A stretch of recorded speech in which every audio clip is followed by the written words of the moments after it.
Giro d'Italia is reaching its conclusion live and on demand on GCN+.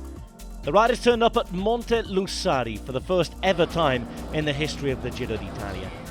Different bike setups, different types of bikes, a mountain time trial like little others we've ever seen before.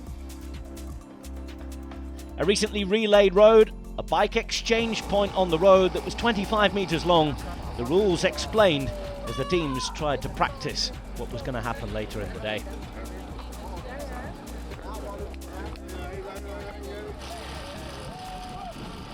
Less than a minute separated first from third, and it seemed like the whole of Slovenia was in town to see if Primož Roglič could overturn the 26-second deficit behind Geraint Thomas to win the Giro d'Italia. Just under 19 kilometres separated the start from the finish.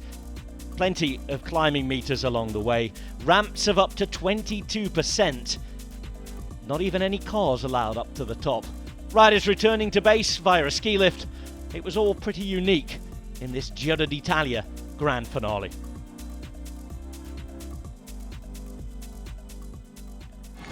There were some super early times, riders going off in three waves, but it was those in the last wave that would set the times. Jay Vine in the lead.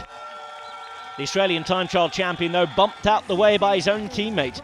Brandon McNulty, already a stage winner at this Giro, was a candidate to do that again. And then Sepp Kuss turned up. 2 seconds in his favour. Primož Roglic's teammate may be showing us what was to come. The top three waited, prepared, and were ready. A fair play handshake, and they were good to go. Almeida at 59 seconds.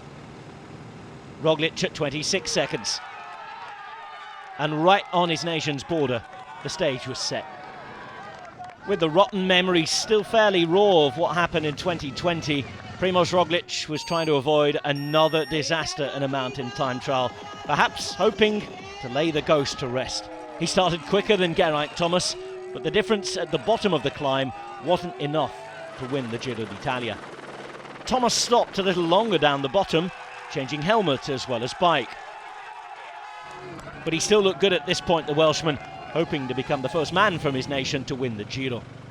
2 seconds the difference at the bottom, but the gap would start to grow when the road went uphill.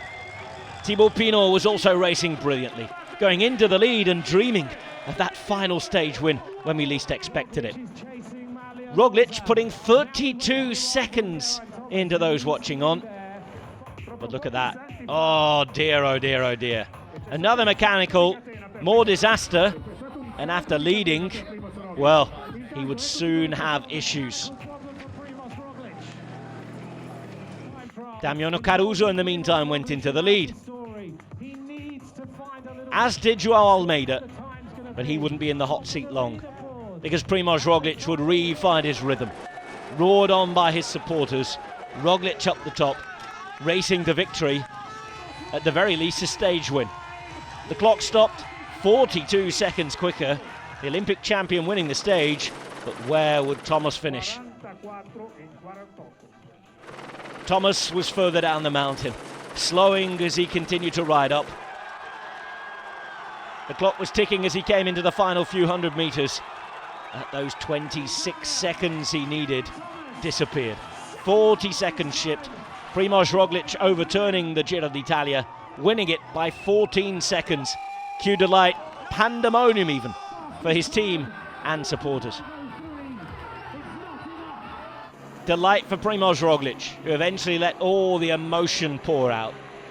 Disappointment for Ineos and Geraint Thomas, who lost it at the very last. What a story, what a script. They couldn't even come up with this in Hollywood.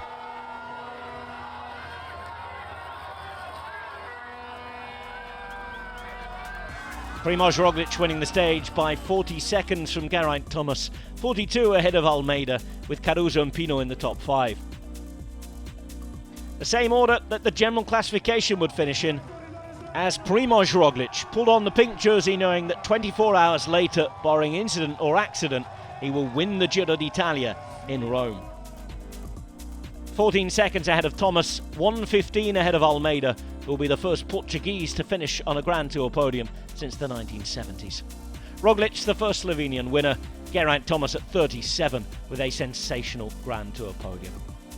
One stage remains then. It's the Eternal City. It's Rome. It should be one for the sprinters.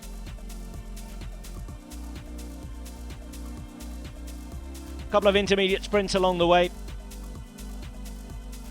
And after 126 kilometres, Rome will bid goodbye to the 106th Giro that for the first time will be won by a Slovenian.